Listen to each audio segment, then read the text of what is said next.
decías tú algo interesantísimo, bueno, me parece que está bueno compartirlo. Hablábamos un poco de cómo abrir estas, pues digamos, sesiones, ¿no? Para Sí. compartir con la gente sobre el gusto por la literatura y por qué, de dónde viene ese halo de intelectualidad o no, ese halo de seriedad o no, etcétera. Hablábamos de cómo se va pasando la palabra, ¿no? La palabra, que el ser humano es naturalmente un ser que se reunía, ¿verdad? Desde las cavernas a contar historias. Bueno, De hecho, así es como aparece la primera obra de teatro, entiendo a mi parecer. y me parece de lo más lógico, Lo dice además. Harari justamente en este libro que es realmente simpático y ¿Cuál? maravilloso, de Animales a Dioses. Ah, claro, claro, claro, claro. Ahí evoca justamente toda esta caverna primitiva donde están pintados los animales de Sí, sí, aquel sí, las pinturas entonces. Y rupestres. entonces él explica que justamente él, porque él es un, entre otras cosas, antropólogo, explica que si el conocimiento del hombre en ese momento fue a priori o a posteriori, ¿no? Que si esa pintura está hecha para después de haber matado al mamut, por decirte un animal, o después. Y entonces explica cómo fue ¿Antes o después? el antes. Ajá. Y explica por qué. Porque en aquel entonces, estamos hablando de hace por lo menos 25,000 años. ¿Qué armas tenía el hombre para bajar un mamut? Ni toda la tribu entera con piedras podían bajar un mamut. Ni las piedras más filosas. El mamut les haría... Más o Y, menos así. y ahí pisó a media tribu y los otros salieron... Entonces, como no había forma de pintarlo después de... Es un plan de ataque. Y entonces dibuja el plan y a la hora de dibujar el plan explica en su primitivo lenguaje. Si hablas cavernícola, ¿no? Claro, te entendí perfecto, güey. Y entonces, bajo este esquema, en esta cueva, Ajá. trata de explicar a aquel que pinta que había que orillar al mamut a un barranco, Claro. asustándolo y asusándolo para que cayera y con su propio peso muriera y entonces tener carne los próximos 6 días. Es correcto. Eh, es ahí en donde yo creo que se lleva a cabo la primera representación teatral, ¿no? Te voy a contar este cuento que va a suceder en la vida real mañana O o sea, te pasado. voy a contar cosas que están sucediendo que me superan en la experiencia misma de la vida, ¿no? Porque lo que pasa es que hoy día damos por sentadas muchas cosas, muchísimas cosas. Sí, y te dicen, no, así fue y así. Ah, ok, Sí, perfecto. ¿no? Y No, para lo pintaban porque era la representación divina. ¿Cuál divina? Esos tipos todavía no sabían ni qué era, ni qué hacían aquí, ni nada, nada, nada. Lo único que estaban era huyendo y tratando de comer algo, pero tenían hambre, Es punto. correctísimo. Y bueno, y todo eso, además de que como bien mencionas, lo dice Harari en este libro de Animales a Dioses, que de verdad Vale muchísimo la pena. vale mucho la pena. Pero también lo retoma Irene en este viaje. Ese libro, para quien no lo conozca, es un libro. eh, Quedamos Arturo y yo, que es uno de nuestros top 10. exacto, yo empecé diciéndole, ¿está en los mejores 10,000. 10,000 libros que escogerías en la vida? Dijo sí. Sí, Es- aunque no los haya leído. exacto, porque ni tiempo va a dar. Sí, no, no, no, Luego, claro ¿estaría en que- los mejores 1000 libros? Y dijo sí. Sí, ¿Estaría en los mejores 100? absolutamente. Y cuando llegué al 10, ahí dije, voy a ver de qué lado más Caliguana. Y dijo, sí, Sí. estamos de acuerdo. Es un top 10.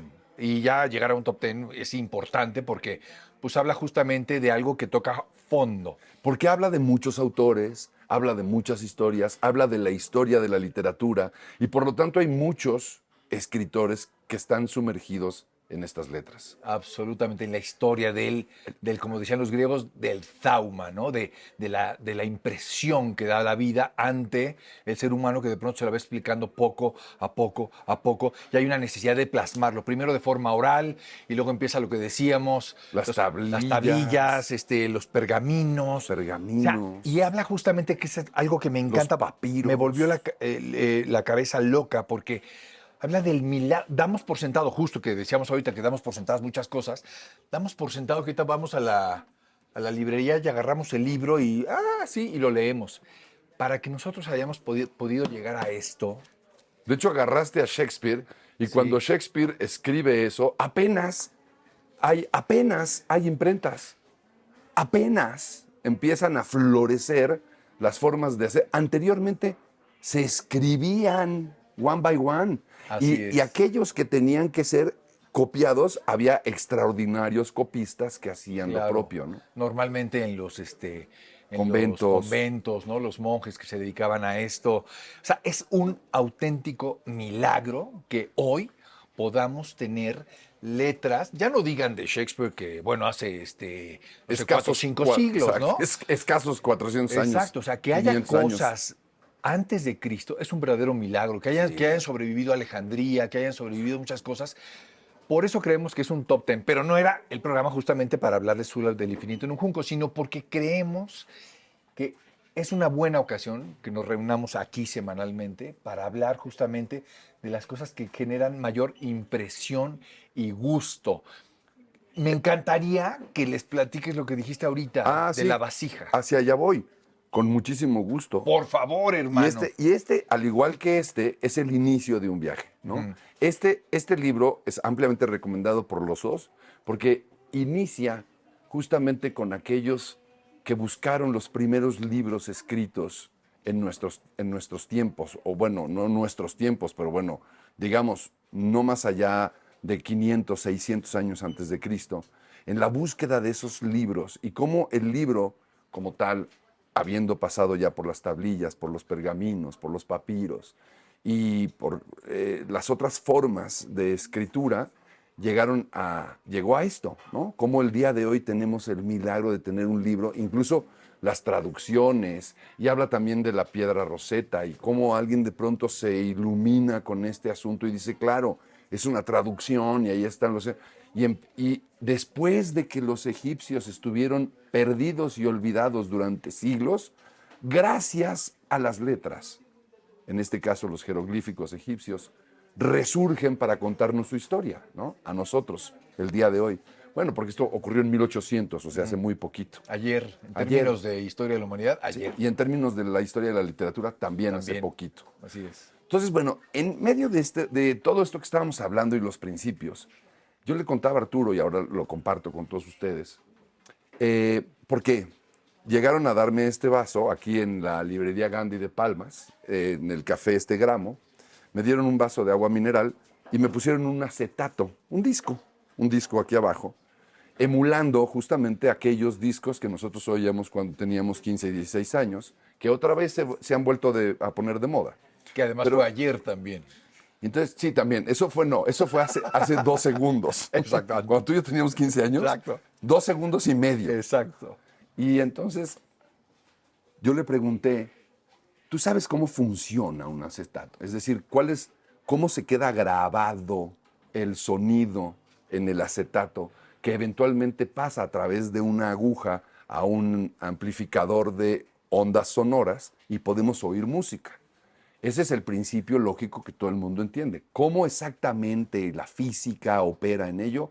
No sabría explicarlo de manera exacta y precisa porque no soy ningún físico ni ningún científico al respecto. Sin embargo, entiendo el proceso y entiendo el procedimiento que lleva a cabo la onda a través de esta aguja de diamante y que luego se amplifica. Bueno, la cosa es que hace unos pocos meses, unos excavadores en Grecia encontraron una vasija griega que está rota justamente a la mitad y era una vasija bastante ancha.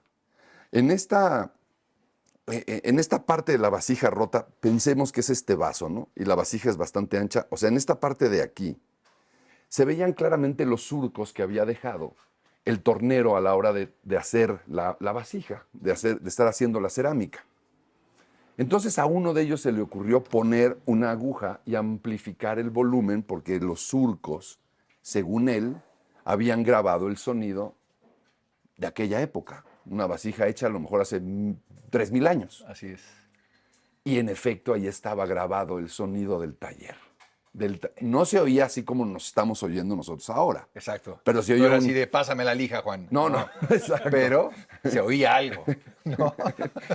que tampoco sería Juan, ¿no? ¿Cómo Piensa en sería? un ¿Cómo nombre sería? griego, no sé. No sé. Tú, Ptolomeo.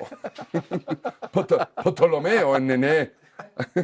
Pásame la tablilla. Exacto, déjame, dale con más fuerza. Al torno. Y entonces En fin. pusieron eso y se oye una cosa como de...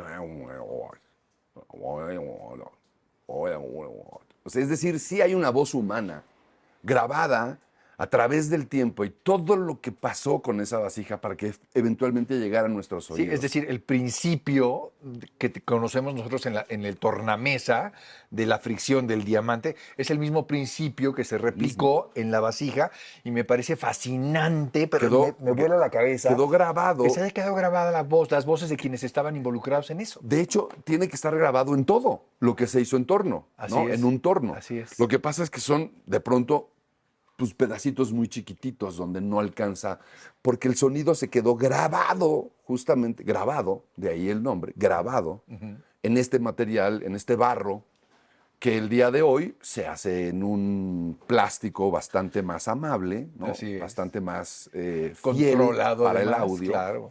en donde puede ir grabando claramente las ondas sonoras, ¿no?